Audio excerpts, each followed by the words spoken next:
अगला टॉपिक है सामाजिक विज्ञान के अनुसार दिव्यांग बच्चों के लिए विशिष्ट विद्यालय व्यवस्था। नंबर 1, जिला एवं उपजिला स्तर पर विशिष्ट विद्यालय खोले जाएं। इसके साथ ही एक औद्योगिक प्रशिक्षण केंद्र भी खोला जाएगा।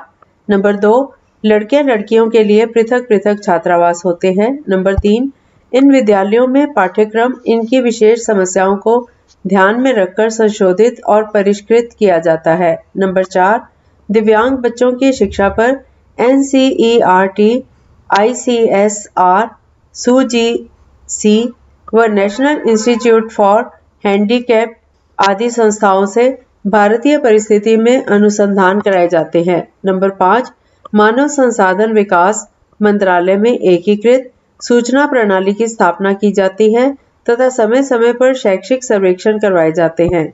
और इसके बाद स्वयं मूल्यांकन हेतु प्रश्न।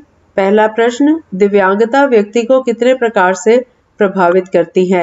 नंबर 2, शारीरिक विकलांगता क्या होती है? नंबर 3, दिव्यांगता का सबसे पहला कारण क्या है? नंबर 4, गंभीर दिव्यांग छात्रों के लिए किस प्रकार के विद्यालयों की व्यवस्था होनी चाहिए?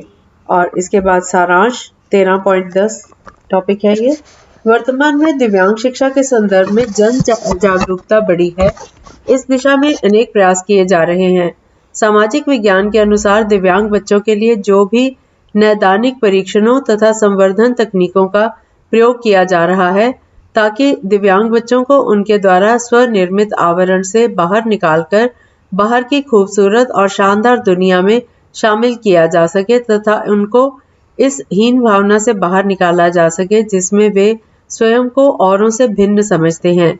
विश्व में सबसे बड़ा अल्पसंख्यक समुदाय दिव्यांग व्यक्तियों का ही है, जिन्हें गरीबी, बेरोजगारी जैसी समस्याओं का सामना करना पड़ता है। दिव्यांग बच्चों के प्रति विश्व में चेतना लाने के उद्देश्य से 20 सितंबर 1959 को ज्यूरिख सम्मेलन में विश्व दिव्यांग दिवस का प्रारंभ किया गया। तब से ही प्रत्येक वर्ष मार्च के तृतीय रविवार को यह दिवस विश्व के कई राष्ट्रों में मनाया जाता है। भारत में भी 1982वें वर्ष को राष्ट्रीय दिव्यांग वर्ष घोषित किया गया था। राष्ट्र हित की दृष्टि से देखा जाए तो दिव्यांग बच्चों के जीवन में नैदानिक परीक्षण तथा संवर्धन तकनीकें बहुत ही महत्वपूर्ण भूमिका निभा रही हैं। और इसके बाद शब्दावली। नैदानिक का अर्थ है निदान हेतु, संवर्धन का अर्थ है प्रोत्साहन, बोध का अर्थ है ज्ञान या जानना। और इसके बाद स्वमूल्यांकन हेतु प्रश्न के उत्तर। ये टॉपिक है 13.12। पहला प्रश्न था दिव्यांगता व्यक्ति को कितने प्रकार से प्रभावित करती है? इसका उत्तर है दिव्यांगता व्यक्ति को शारीरिक, मानसिक तथा सामाजिक 3 रूप से प्रभावित करती है। प्रश्न नंबर 2 था शारीरिक विकलांगता क्या होती है? इसका उत्तर है शारीरिक रूप से अक्षमता या अपंगता शारीरिक दिव्यांगता कहलाती है।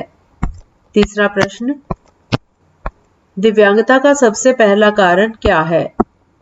उत्तर, गंभीर रूप से दिव्यांग बच्चों के लिए छात्रावास सहित विशेष विद्यालयों की व्यवस्था होनी चाहिए। ये क्वेश्चन नंबर 4 का आंसर है। गंभीर दिव्यांग छात्रों के लिए किस प्रकार के विद्यालयों की व्यवस्था होनी चाहिए, ये उसका कारण है। और इसके बाद संदर्भ ग्रंथ की सूची है और इसके बाद निबंधात्मक प्रश्न है। प्रश्न नंबर 1, बच्चों में दिव्यांगता का अर्थ तथा परिभाषा बताइए। प्रश्न नंबर 2, सामाजिक विज्ञान के अनुसार दिव्यांगता के क्या कारण होते हैं? प्रश्न नंबर 3, नैदानिक परीक्षण क्या होता है, यह कितने प्रकार का होता है?